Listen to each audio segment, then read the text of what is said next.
Coming up on Seminole Sports Magazine, highlights, headlines, and a Heisman Trophy winner. We'll go behind the scenes at the annual Garnet and Gold game and take a sneak peek of what's to come next season. Then, the Sand Volleyball team is set to claim a national championship.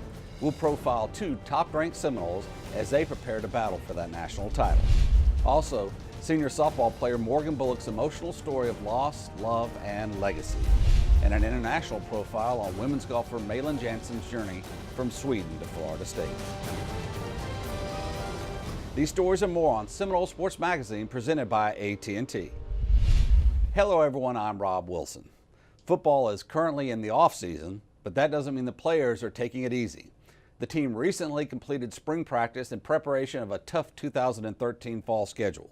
And with the annual Garnet Gold spring game, the players gave the fans a sneak peek of what they can expect next season.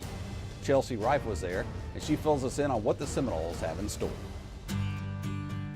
Bobby Bowden Field lay bare all spring.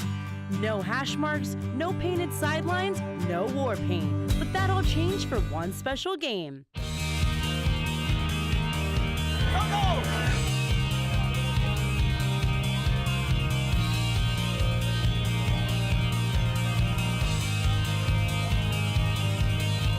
Took the field for their annual Garnet and Gold game on April 13th, giving fans a sneak peek of what's to come next season.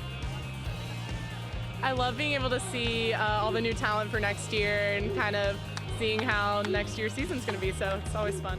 I'm here at the Bobby Bowden Field where true Seminole fans are cheering for their squad during the offseason. Not only is it a time of entertainment for the crowd, it's a chance for players to prove why they deserve a starting spot come fall. It's another practice, it's always an opportunity to get better. And just to showcase, to show the fans what we're going to be doing next year. In the past, seniors had the honors of drafting the teams. This year, things work differently due to numerous injuries on the squad. To balance the teams out, the contest featured the first team offense and second team defense versus the second team offense and first team defense. No matter what team players are put on, veterans say it's critical for rookies to take advantage of playing time. I look at the spring game as like a reward. Especially for the younger guys, Tevin seniors, we've been here 4 years, so got a lot of guys who graduate, so the young guys get to step in and show what they got. The quarterback battle is making headlines. All eyes are on the three contending candidates. Jameis Winston and Sean McGuire played for the Garnet and Gold respectively, while Jacob Coker worked with both sides. Quarterbacks all have their talents and then do some really nice things. They're developing nicely. Receivers are being much more consistent, which I think is allowing the quarterbacks to play more consistent. They're making plays, being where they're supposed to be, getting open, winning the one-on-one battles.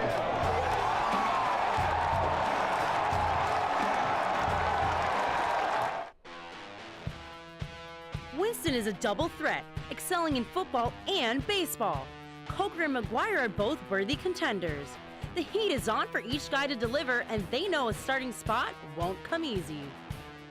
It was a lot of fun. Those guys, worked their butt off. I worked my butt off, and it's just, it's like a quarterback foundation, I guess. It's over now, but we still got the summer. We still got to keep working hard, and nothing is guaranteed. The three contestants are aware that whoever Fisher crowns quarterback has big shoes to fill following E.J. Manuel's legacy. The shotgun play action fake. Manuel looking left, oh left. It's caught! Touchdown FSU! Touchdown Florida State! They all were impressive, but Winston wowed the crowd with his athleticism. I was prepared, and I had confidence. My whole offensive line, they gave me confidence, and I just did what Coach Fisher offense, prepared to do.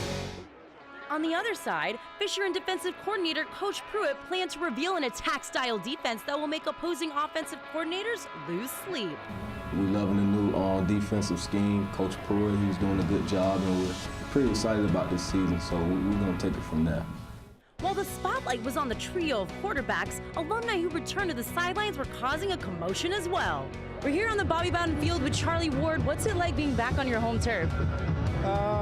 It's a great feeling, more so, to be with some of my old classmates and alumni guys who played after me.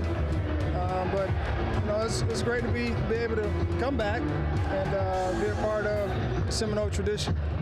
Former Former FSU quarterback and Heisman winner Charlie Ward was one of many decorated FSU athletes to return and revel in Nole Nation. Most alumni have competed in the spring game and know at the end of the day, having fun and letting loose is key. I don't have a victory dance. I saw him doing the little something. But nah, I don't have a victory dance ready. But I think Jordan might have some cooking. You never seen this guy on the field when he stand up tall? I told him better relax. He's gonna catch a cramp in his back and for the rest of the game. A game of football usually sparks rivalry and causes tension, but the FSU spring game did just the opposite. It strengthened a bond within the squad and reminded them that they're a team, no matter what critics say about next season. Because we got so many guys that want it as bad as they do, that want to be better. Because everybody's saying we got a new D coordinator, we got new coaches, and they're saying we probably going to take a step back. But we're saying, nah, we're trying to take 2 steps forward. It was a 40-24 come-from-behind gold victory over Garnet, but FSU proved they're a force to be reckoned with next season. With multiple options at quarterback, a tenacious offense, and an attack-style defense ready to be unleashed, the Noles could be contending for a national title in 2013. I'm Chelsea Wright for Seminole Sports Magazine. The 2013 season kicks off September 2nd in Pittsburgh, Pennsylvania against the Pitt Panthers. There's a limited number of season tickets available, so log on to Seminoles.com and buy your tickets right now. When we come back, we'll profile 2 top-ranked Seminoles as they prepare to battle for a national title. Also, Morgan Bullock's emotional story of love, loss, and legacy. You're watching Seminole Sports Magazine, presented by AT&T.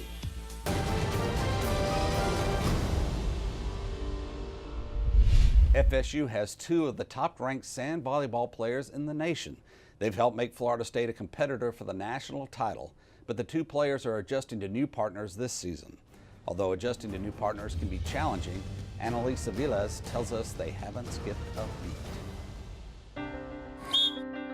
There's a saying in sports, you're only as good as your weakest link. But in sand volleyball, there's no room for weakness.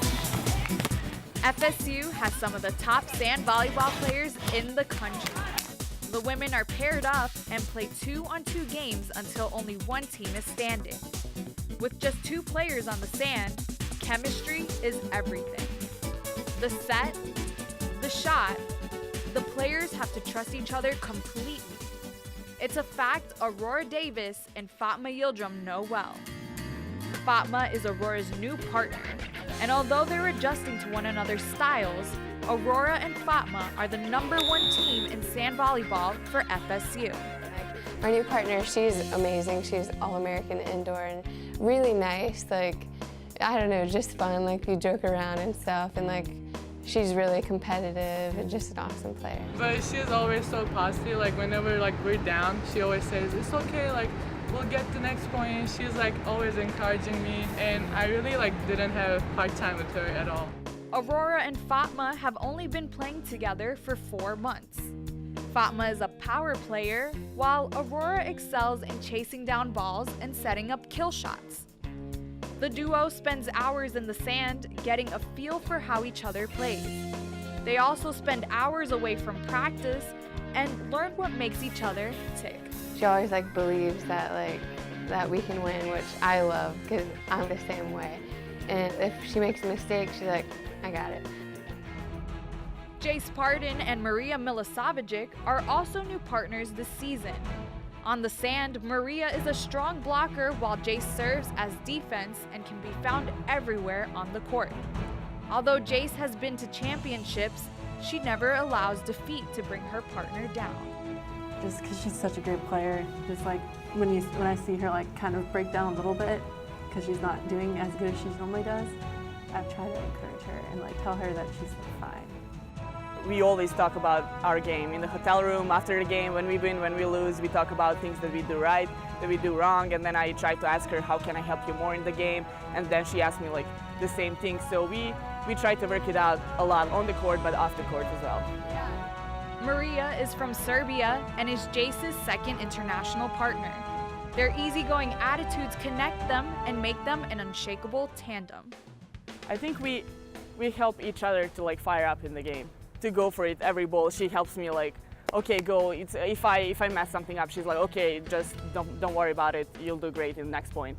And then we get fired up, we get real competitive, and it's just like something that we do together well. To win championships, the players understand they have to trust each other completely, which means building relationships beyond the sand. It's a reality of the sport and one that reaches every duo on the team. When you have a partner like Aurora, she makes you want to go like take the extra step, because you know if you get better, you're gonna make her better too. And when she's happy, like I'm happy too. Because whenever we lose, it's not like Aurora lost or like just me, my name there. No, it's me and Aurora as a team and FSU. Body's really encouraged, and I feed off of encouragement, and so that's something big for me. Oh, it's just amazing, because I mean, playing with a girl that was competing in World Championship, it's just amazing, because it's so easy to play with her, because I know every time the ball goes like over my block or beside my block, I know that she's gonna pick it up. And then I'm already ready to like do the transition to play the next point. That is just amazing, because I know she's everywhere in the court. Aurora and Jace have had a seamless transition with their new partners. Their styles are different, but their wins remain the same. I'm Annikas Story for Seminole Sports Magazine. The team will make its second consecutive trip to the Collegiate Sand Volleyball National Championship. The Seminoles captured the #3 seed and will battle Pepperdine, Long Beach State, Southern California, North Florida, and ULM for the national title in Gulf Shores, Alabama, May 3rd through the 5th. When we return to Seminole Sports Magazine, presented by AT&T, Morgan Bullock's emotional story of loss, love, and legacy.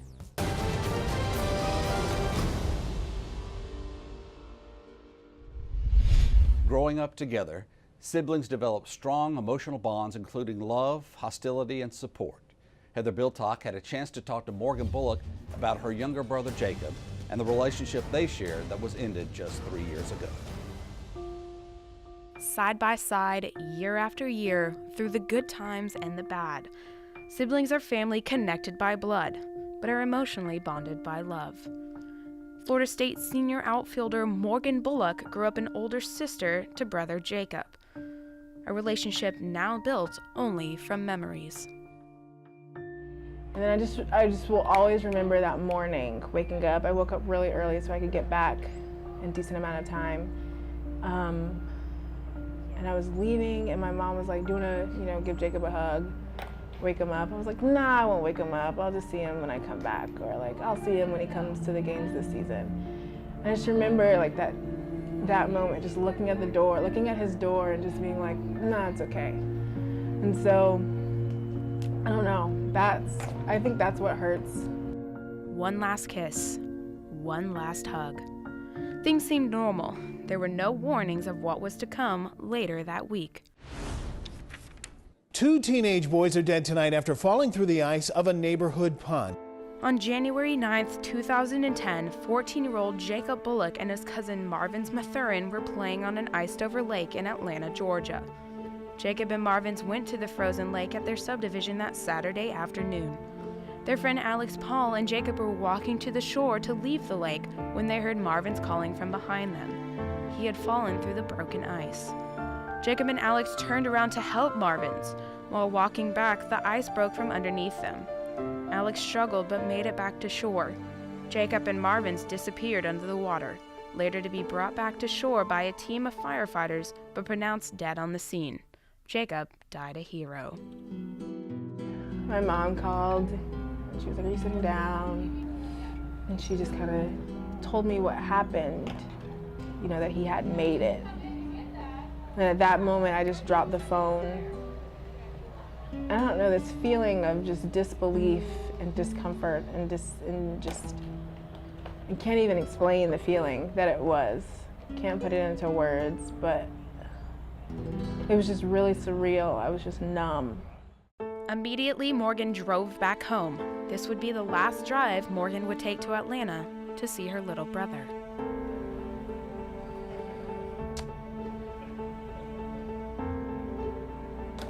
It was really hard, just because it was hard and it was weird. It was just like, I didn't understand.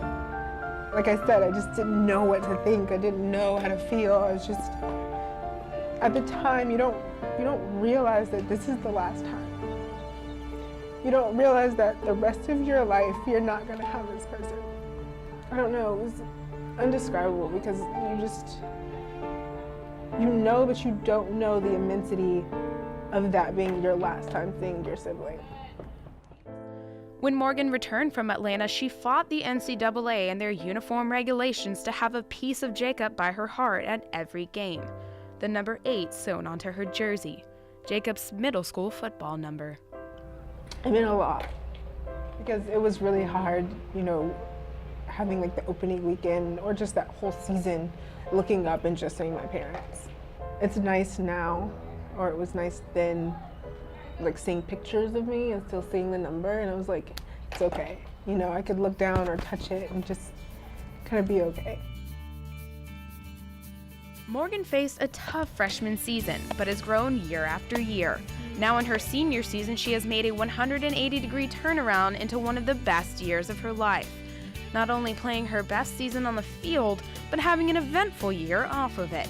All thanks to an athlete familiar with a different field, Moses McCray. When we met, I wasn't looking for anything, so everything, I wouldn't say caught me off guard, but it just happened. On November 26, 2012, Morgan's life would be changed again. Not for the worse, but for the better. It was surreal. Once again, I just have all these surreal moments in my life. When we went out for dinner that night, like we were getting ready and then we were both gonna get in the car, and then he was like, you go ahead, I'll be out in a minute. And I was like, what are you up to? Then when he came back and started kind of like rubbing on my back, I was like, oh, something's about to happen. And so then he started talking and was like, this is where our first date was. I was like, uh-oh. Then he's like, I have a question, and then tears started flowing. I was like, oh God. Tears of happiness and joy, knowing that in just 4 years, she had gone from such lows to such highs. Morgan is graduating this semester, leaving softball behind. When asked how she feels about this chapter of her life ending, she had quite the literary comparison. I feel like it's equivalent to if J.K. Rowling was to like create a new series. No one really knows. Like everyone's used to Harry Potter, you know. Like I'm so used to softball always being a part of my life. So it being completely irrelevant is, I don't know, it's scary, but I'm excited. I'm excited to see what goes on. I'm excited to, you know, start the next chapter. I'm excited. Hopefully it's good. It'll be good. Morgan's time at Florida State, filled with ups and downs, is coming to an end. Finishing her senior season, she looks forward to what the future holds beyond the field. You can watch Morgan in the ACC tournament being hosted by Florida State starting on May 9th. When we return to Seminole Sports Magazine, presented by AT&T, we'll profile women's golfer Malin Jansen's journey from Sweden to Florida State. Seminole Sports Magazine is presented by AT&T, the nation's largest 4G network. AT&T, rethink possible. By Coke Zero, football-related chest bumps, high fives, and trash talk brought to you by Coke Zero. Enjoy everything.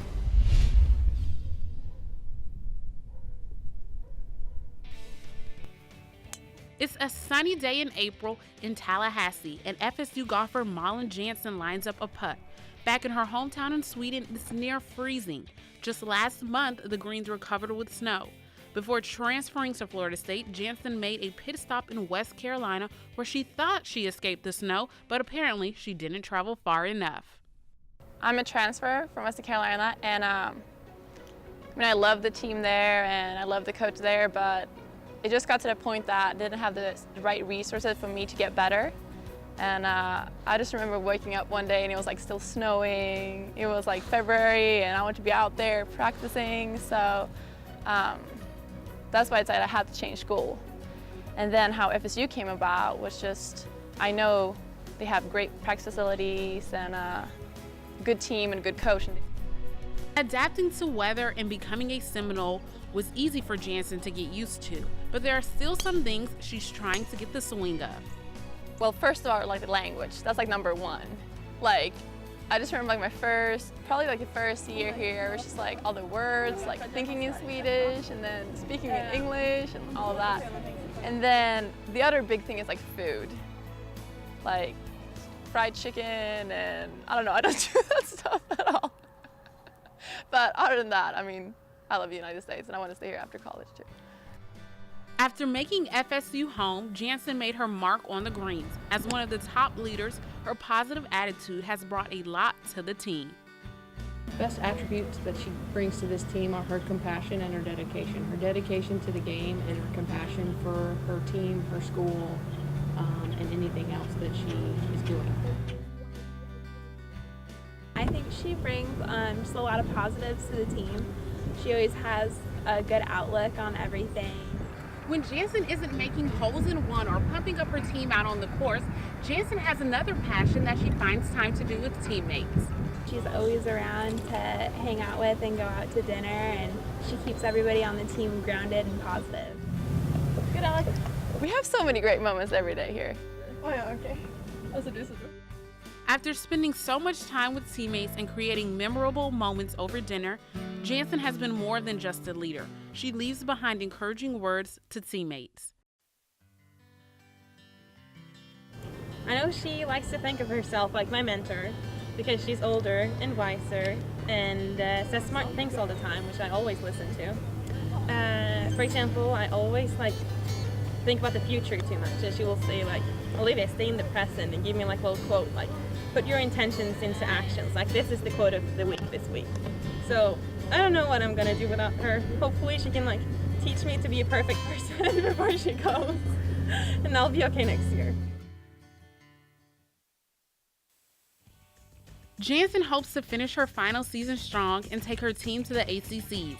After her career with FSU, she plans to take her skills to the next level and play in the WPGL. For Seminole Sports Magazine, I'm Leonard J. Check out Malin Jansen and the rest of the Seminoles in action at the NCAA Regionals beginning May 9th.